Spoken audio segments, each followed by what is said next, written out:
है आपका अपने टीटी फैमिली शिक्षकों के परिवार जायसवाल कोचिंग सेंटर पर, पावर्ड बाय शिक्षा ही प्रकाश है।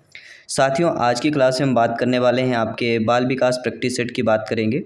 और इस प्रैक्टिस सेट में ये 5वां प्रैक्टिस सेट है। इसके पहले 4th प्रैक्टिस सेट हम ऑलरेडी कंप्लीट कर चुके हैं। इस प्रैक्टिस सेट में लाजवाब दोस्तों आपके 30 क्वेश्चंस करेंगे आपके न्यू एग्जाम पैटर्न के अकॉर्डिंग, सिलेबस के अकॉर्डिंग।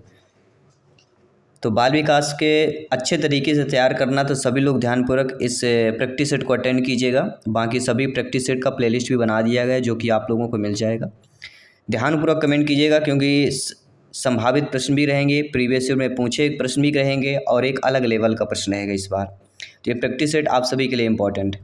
तो चलिए देर न करते शुरुआत करते हैं। पहला प्रश्न आप लोगों की स्क्रीन पर है, जो पिछली बार आपके पेपर में ही प्रश्न आया हुआ, जो कि काफ़ी टफ क्वेश्चंस पूछा गया था कि यूनिवर्सल प्रशिक्षा विद्यालय आंदोलन 1834 में निम्नलिखित में से किस देश में शुरू हुआ था? Germany, France, UK, America. तो काफ़ी लोगों ने वहाँ पे इस आंसर का सही आंसर नहीं दे पाया था, तो आज जान लीजिए क्योंकि फिर से पूछा जा सकता है। तो राइट ऑप्शन होगा बी, फ्रांस। जी हाँ, यूनिवर्सल प्रशिक्षा विद्यालय आंदोलन जो 1834 में जिस देश में शुरू हुआ, वह देश और कोई नहीं, आपका फ्रांस देश है। इसके बाद अगला प्रश्न है जो आपके एग्जाम के लिए संभावित प्रश्न है, 1 नंबर पक्का करने वाला प्रश्न है। सभी कमेंट कीजिएगा मेरे प्यारे प्यारे भाइयों के, प्यारी प्यारी बहनें, गृहिणी जिनका सपना है अध्यापक अध्यापिका बनना, शिक्षक बनना। तो साथियों, प्रश्न क्या पूछा गया कि विद्यार्थियों को मनोवैज्ञानिक रूप से समझना तथा उनके व्यक्तिगत, शारीरिक, मानसिक तथा व्यक्तित्व की विशेषताओं को समझना अच्छा गुण है। ये एक प्रशासक का, शिक्षक का, व्यवस्थापक का या मार्गदर्शक का? तो आप सभी लोग जानते हैं, सभी लोग ज्ञानी सर्वव्याख्याता लोग हैं। जब आपकी नियुक्त होगी, आप लोग शिक्षक बनेंगे, तो स्वयं सोचिए, अपने माइंड में सोचिए कि बालक बालिका को मनोवैज्ञानिक रूप से समझाना नहीं, खुद को समझना है और उनके व्यक्तिगत, शारीरिक, मानसिक, व्यक्तित्व की विशेषताओं को समझना है। तो ये अच्छा गुण किसका होगा? सभी लोग जानते हैं शिक्षक का ही हो सकता है। B option is the right answer. अगला प्रश्न बहुत अच्छा प्रश्न है, ध्यानपूर्वक समझिएगा। ये वर्ग 2 में आया हुआ प्रश्न था कि प्रारंभिक बाल्यावस्था को इस रूप में भी जाना जाता है: पाद की अवस्था, टॉय की परिपक्वता आयु या पूर्व शिशु अवस्था की बात करेंगे। तो प्रारंभिक बाल्यावस्था को किस रूप में जाना जाता है, सभी लोग बताइएगा। तो प्रारंभिक जो बाल्यावस्था होती है उसको टाय आयु के नाम से भी जाना जाता है। यह जो है बच्चे के संपूर्ण विकास के लिए बहुत ही ज़रूरी होती है टाय आयु। और टाय आयु को और भी नाम है, जैसे प्री गैंग आयु आपने पढ़ा होगा, एक्सप्लोर आयु आपने पढ़ा होगा, इसी को माना जाता है। और इस आयु में बालक जो है वस्तु दर्शाना सीखता है, चित्र का उपयोग करना जो है प्रारंभ करता है। तो सभी चीज़ें आपको समझते जाना, माइंड की मेमोरी में सेव करते जाना है। अगला प्रश्न है, सीखने की प्रक्रिया के 4 चरण कौन से हैं? क्रिया, उद्देश्य, बाधा, प्रेरणा, बाधा, अनुगमन और लक्ष्य, लाभ, हेतु, क्रिया, अनुगमन या उद्देश्य, क्रिया, मूल्यांकन एवं अनुगमन की बात हो रही है। तो आप सभी लोग जानते हैं सीखने की प्रक्रिया के 4 चरण बता रहे हैं। तो 4 चरण: उद्देश्य, क्रिया, मूल्यांकन और अनुगमन। D option is the right answer. सभी कमेंट कीजिएगा। जी हाँ, सभी मित्रों को जय हिंद, वंदे मातरम। साथियों, ये भी प्रश्न आपके पिछली ईयर में पूछा गया प्रश्न था कि जाति निर्धारण का आधार निम्न में से कौन सा होता है? राष्ट्र होता है, जन्म होता है, योग्यता होती, संस्कार होते हैं। अब आप खुद सोचिए, क्योंकि आप सभी लोग भावी अध्यापक अध्यापिका हैं, कहीं ना कहीं शिक्षा से जुड़े हुए हैं। तो स्वयं सोचिए कि जाति निर्धारण किसके आधार पर होता है? तो सभी लोग जानते हैं राष्ट्र के नाम पे तो होता नहीं, ना ही योग्यता, ना ही संस्कार से। जाति हमें कैसे पता चलता हमने इस जाति में जन्म लिया है? जन्म से ही भाई, जिस परिवार जिस जाति में हम जन्म लेंगे उस जाति में हमें अधिकार मिलेगा, उस जाति में हमें समाज का अधिकार मिलेगा। तो जाति निर्धारण का आधार किसे माना गया है? जन्म को ही माना गया है। और पिछली बार आया हुआ प्रश्न है, इसलिए इम्पोर्टेंट क्वेश्चन हो जाता है। अगला प्रश्न है, ये 1 नंबर प्रश्न वाला है। कहते हैं ना, छोटा सा प्रश्न है, देखन में ओछन लगे घाव करे अति गंभीर। तो 1 नंबर करने वाला प्रश्न है, ध्यान रखिएगा, प्रश्न को छोट मत समझिएगा। कक्षा में शिक्षक प्रश्न क्यों पूछते हैं? आप स्वयं सोचिए, बच्चों से आप प्रश्न क्यों करते हैं, क्यों पूछते हैं बच्चों से? छात्रों को व्यस्त रखने के लिए, अनुशासन बनाए रखने के लिए, विद्यार्थियों का ध्यान आकर्षित करने के लिए, सिखाने के लिए। सभी लोग बताइएगा, कक्षा में शिक्षक प्रश्न क्यों पूछते हैं? ये आपको हम क्वेश्चंस दे रहे हैं, ये आपको कमेंट करके बताना है। ये मॉक क्वेश्चन है आप सभी के लिए। जी हाँ, क्योंकि ये आपके लिए प्रश्न है, आप खुद को आपको सोचना है, ठीक है। सोचना कि नहीं, सोचेंगे कि नहीं सोचेंगे? चलिए, सभी लोगों को सोचना है और इसका आंसर हमें कमेंट करके बताना है आप सभी लोगों को कि राइट आंसर क्या होगा। ठीक है, चलिए आइए जान लेते हैं अगला प्रश्न आपका प्यारा सा क्या कह रहा है। प्यारा सा प्रश्न है, यानी कि कहीं ना कहीं इम्पोर्टेंट प्रश्न है कि बच्चों को ज्ञान की रचना करने, व्यर्थ निकालने की क्षमता होती है, सॉरी अर्थ निकालने की। जी हाँ दोस्तों, बच्चों को ज्ञान की रचना करने और अर्थ निकालने की क्षमता होती है। इस दृष्टिकोण से एक शिक्षक की भूमिका क्या होती है? तो शिक्षक सबसे इस बार इस प्रैक्टिस सेट में ज़्यादा प्रश्न लिया गया है। आपका क्या कार्य है? तो शिक्षक सबसे ज़्यादा प्रश्न रहेंगे इस प्रैक्टिस सेट में। बच्चों में ज्ञान की रचना करने, अर्थ निकालने की क्षमता होती। इस दृष्टिकोण से एक शिक्षक की भूमिका क्या होती है? संचारक, व्याख्याता, अनुदेशक, निर्देशक, मध्यस्थ। देखिए हमारी क्लास जो है लेक्चर आपको 7 PM में अपलोड किया जाता है। 7 PM टू 7:30 PM तक आपके लेक्चर अपलोड हो जाता है। इसके बाद आप चैनल को जाइए, विजिट करिए। अगर नोटिफिकेशन आता है, नहीं आता है, फिर भी आपको चैनल को विजिट करके देख लेना है, क्योंकि प्रत्येक क्लास, प्रत्येक प्रैक्टिस सेट इंपॉर्टेंट होता है और सभी को CDP में 30 में से, यानी बाल विकास शिक्षा शास्त्र में 30 में 30 लाना है। तो सभी प्रैक्टिस सेट अनिवार्य है। एक प्रैक्टिस सेट आपने चूक किया मतलब 1 नंबर आपके कम होते जाएंगे। तो बच्चों में ज्ञान की रचना करने, अर्थ निकालने की क्षमता होती है। इस दृष्टिकोण से एक शिक्षक की क्या भूमिका होती है? एक अनुदेशक के रूप में, निर्देशक में नहीं होती, यहाँ गलत मत समझिएगा, एक अनुदेशक के रूप में होती, क्योंकि बच्चों को ज्ञान की रचना करना है, उनका अर्थ निकालने की क्षमता जानना है, तो एक अनुदेशक के रूप में होनी चाहिए, निर्देशन में नहीं हो पाए। अगला जो प्रश्न आता है कि ब्रिज के अनुसार 3 वर्ष का शिशु खुश होता है, गुस्सा करता है, ये क्या होगा? अब बच्चा जब 3 वर्ष का है, कोई बच्चा खुश हो चाहे गुस्सा करे, क्या वह संवेगात्मक व्यवहार, सामाजिक, समान या आक्रामक व्यवहार होगा? तो आप सभी लोग जानते हैं कि 3 वर्ष का बच्चा है, खुश और गुस्सा करता है, तो कहीं न कहीं वह संवेगात्मक व्यवहार होगा उसका, क्योंकि सामाजिक व्यवहार तो उसको समझ में होगी नहीं, समान व्यवहार भी नहीं होती, ना ही आक्रामक व्यवहार होगा, क्योंकि खुश और गुस्सा दोनों, गुस्सा भर होता तो हो सकता है आक्रामक होता, लेकिन खुश भी दिया गया तो खुश में कोई आक्रामक नहीं होता है, खुश में कोमलता होती है, कोमलता आती है। अगला प्रश्न, सांस्कृतिक परिदृश्य एवं सामाजिक विकास के कारण तनाव हो सकता है, बच्चों का, किशोरों का, प्रौढ़ों का, लड़कियों का? सभी बताइएगा मेरे सभी प्यारे प्यारे मित्र, मेरे शिक्षक बंधु, brother, sister and teachers. Jaiswal sir आप सभी का हाथ जोड़कर अभिनंदन स्वागत करते हैं। बाकी सभी चीज़ें, फेसबुक पेज आप फॉलो कर लीजिए, इंस्टाग्राम पेज को भी फॉलो कर लीजिए। इंस्टाग्राम आप हमें डायरेक्टली मैसेज कर सकते हैं अगर आप क्वेरी है। और बाकी हमारी जो टॉपर नोट्स आ चुकी है बाल विकास की, अगर आपने अभी तक नहीं मंगाया है बेस्ट प्रिपरेशन के लिए, तो टॉपर नोट्स ज़रूर मंगाइए। टॉपर नोट्स आपको 9630689598 पे आपको क्या करना, मैसेज 9630689598 इसमें व्हाट्सएप करना है। और ये आपके जो टॉपर नोट्स है कम दामों में आपके उपलब्ध है,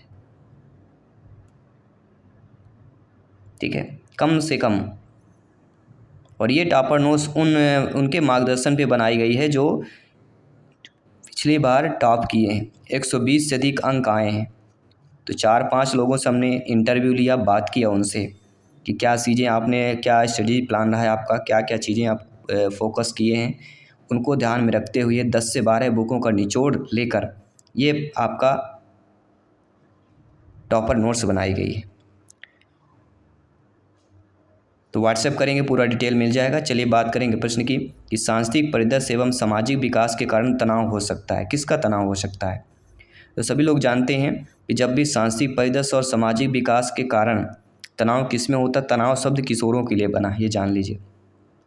अगर तनाव शब्द दिया गया है, किशोरावस्था दिया गया, तो समझ लीजिए तनाव का संबंध किससे, किशोरावस्था में, क्योंकि किशोरावस्था ही ऐसा होता है जहाँ संघर्ष और तूफान की अवस्था होती, तनाव की अवस्था होती।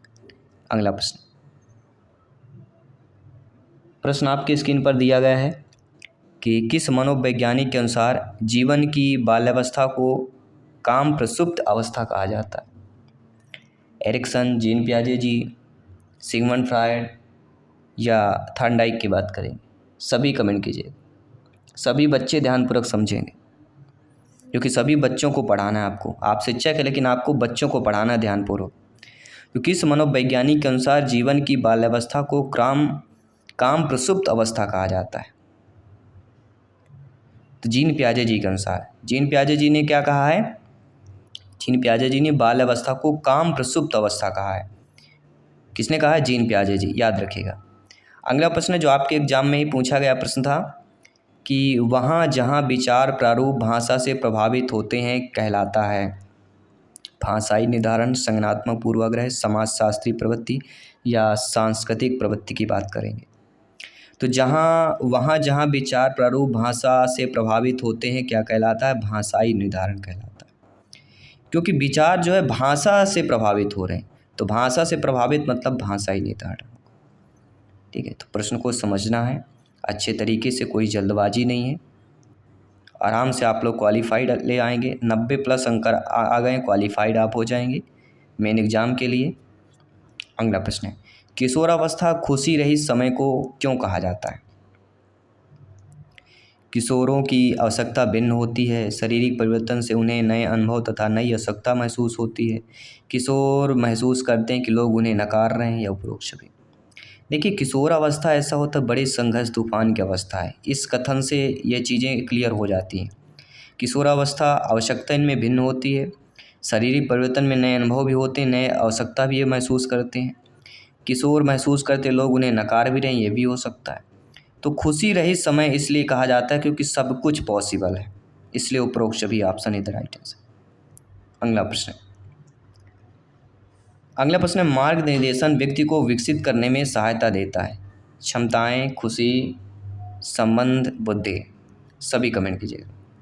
तो मार्ग निर्देशन व्यक्ति को विकसित करने में क्या सहायता देता है? अब कोई चीज़ आप स्वयं सीजिए, हम आपको क्या कर रहे हैं? मार्ग एक निर्देशन दे रहे हैं कि ऐसे पढ़ना है, ऐसी चीज़ें करना है, तो मार्ग निर्देशन दे रहे हैं। तो हम क्या कर रहे हैं? क्या विकसित करने में आपकी सहायता कर रहे हैं? मार्ग निर्देशन दे रहे हैं, कहीं ना कहीं आप अच्छे कर पाएँ। तो बुद्धि यहाँ पे नहीं होगी, यहाँ पे क्षमता होगी। अगर सही निर्देशन मिल जाता है, कहते हैं अगर सही दिशा, सही मार्गदर्शन मिल जाए तो बच्चा सफल हो जाता है। और वही दूसरे रास्ते में हो और सही मार्गदर्शन नहीं मिल रहा है, कितना भी पढ़ लें वो सफल नहीं हो पाता। तो जो हम कर रहे हैं ये मार्गदर्शन के लिए कर रहे हैं, आपकी क्षमताएं बढ़ा रहे हैं, पॉजिटिविटी ला रहे हैं आपके लिए।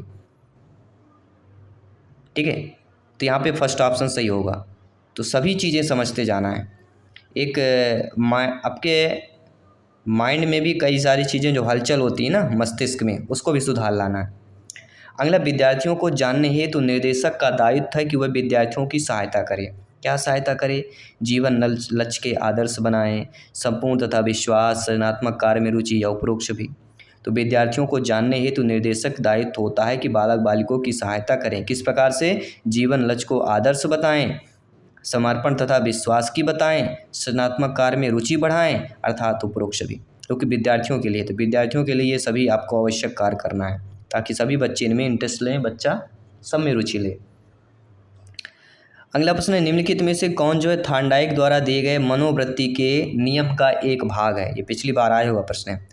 तो जो मनोवृत्ति दिया गया है, तो मनोवृत्ति के नियम का एक भाग बताना है। 4 ऑप्शंस दिए गए हैं। ठीक है, तो मनोवृत्ति के दिए गए नियम का भाग होगा, सीखने की संपूर्ण प्रक्रिया जीवन की संपूर्ण मनोवृत्ति पर निर्भर करती है। क्या है? जो सीखने की संपूर्ण प्रक्रिया होती है वह जीव की संपूर्ण मनोवृत्ति पर निर्भर करता है।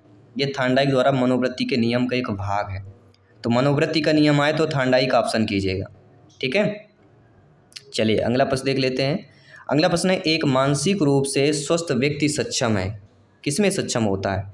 आसानी से समायोजित होता है, संतुष्टप्रद रूप से सहयोग देता है, हमेशा खुश रहने की कोशिश करता है, या उपरोक्त सभी करता है।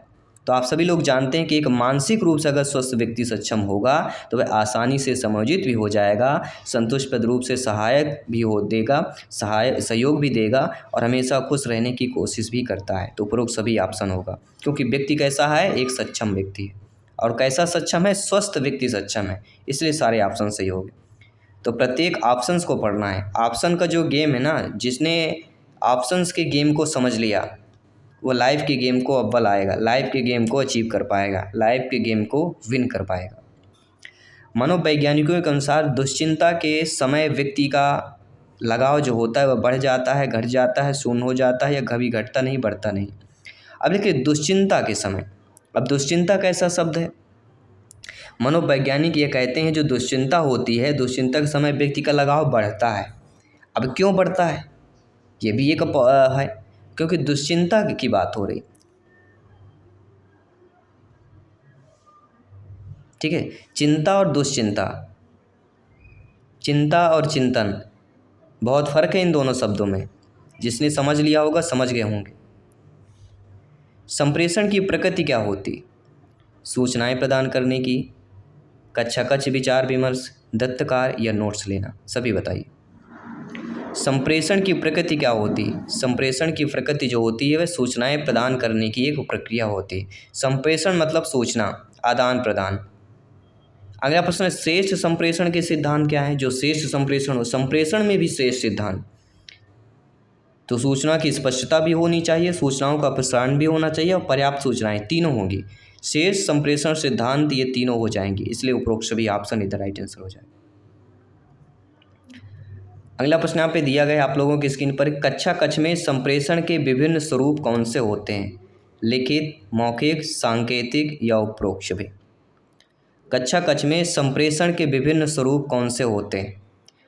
तो संप्रेषण के विभिन्न स्वरूप लिखित भी होता है, मौखिक भी होता है और सांकेतिक भी होता है, अर्थात उपरोक्त सभी is the right answer. D option is the right answer.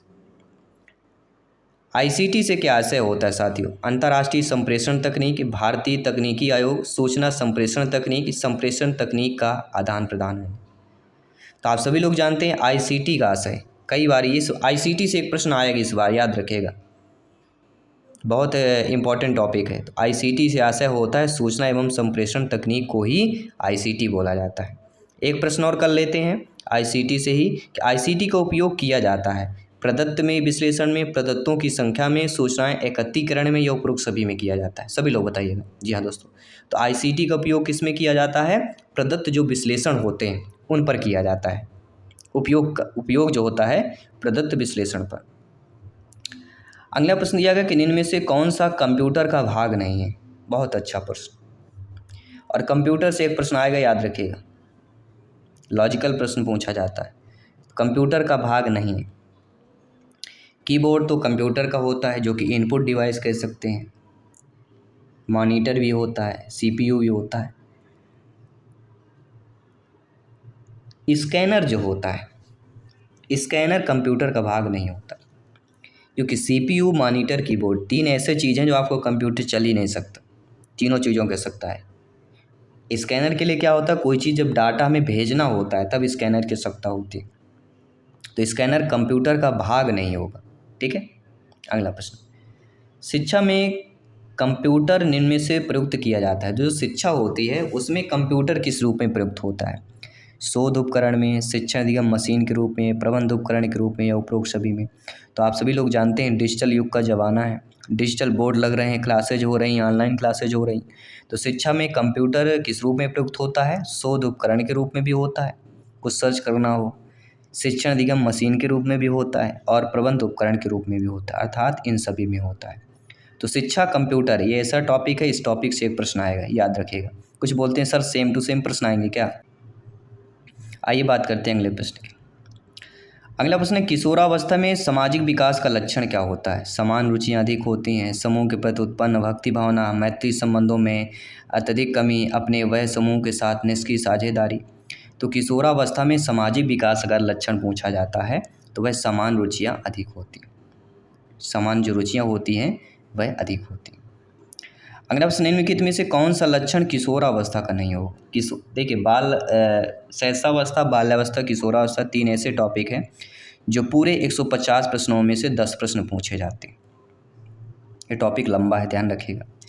तो ऐसा लक्षण जो किशोरावस्था का नहीं है, किशोरावस्था में संवेगों पर नियंत्रण नहीं रह पाता, क्योंकि आंधी तूफान की अवस्था होती है, क्योंकि इसमें संवेगात्मक अस्थिरता होती है, शारीरिक शक्ति में वृद्धि होती है, यौन ग्रंथियों में वृद्धि होती है, इसलिए संवेगों पर नियंत्रण नहीं रहता। तो तीन चीज़ें सही दी गई हैं, संवेगों पर नियंत्रण किशोरावस्था का लक्षण नहीं है।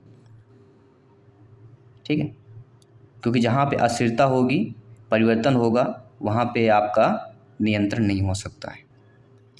और ऐसे इसीलिए अक्सर आप देखते होंगे बच्चे जो होते हैं 14 से लेकर 16 साल तक के जो बच्चे होते हैं गलतियाँ अक्सर करते हैं, क्योंकि वो शारीरिक डिमांडी होती है, बच्चे समझ नहीं पाते।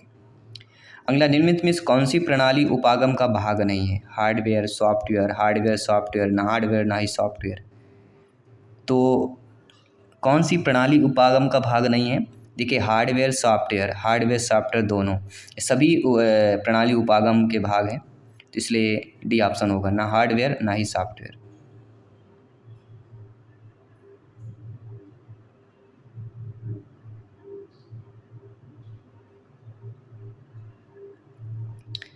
अगला प्रश्न यहाँ पे दिया गया कि हिल्डा टाबा ने कौन सी युक्ति सूचना प्रक्रिया प्रतिमान के लिए नहीं सुझाई? दत्त संकलन, अवधारणा का निर्माण, दत्त संख्या, सिद्धांतों का। तो हिल्डा टाबा, ये याद रखिएगा, ये एमपीटेट में आता ही आता है।